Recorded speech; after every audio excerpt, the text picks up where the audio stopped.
The next morning, determined to find his way home, Whiskers set off through the forest. Along the way, he encountered a family of squirrels gathering acorns. "Have you seen the village?" Whiskers asked. The eldest squirrel pointed with his bushy tail. "Follow the sound of the river," he said. "It flows near the edge of the forest." Whiskers followed the squirrel's advice, but the journey was not easy. He had to leap across mossy rocks in the river, avoid a curious fox, and climb a steep hill. Along the way, he met other woodland creatures, each offering guidance.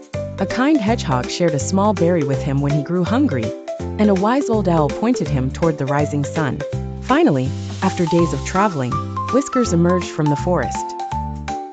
In the distance, he saw the familiar rooftops of his village. His heart swelled with joy as he sprinted toward home. As Whiskers approached the garden, he heard a familiar voice calling his name. "Whiskers! Oh, Whiskers!" It was Mrs. Bell, her eyes filled with tears of relief. She scooped him up in her arms and hugged him tightly. "I was so worried about you," she whispered.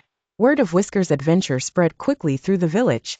The villagers, impressed by his bravery, began calling him Brave Whiskers.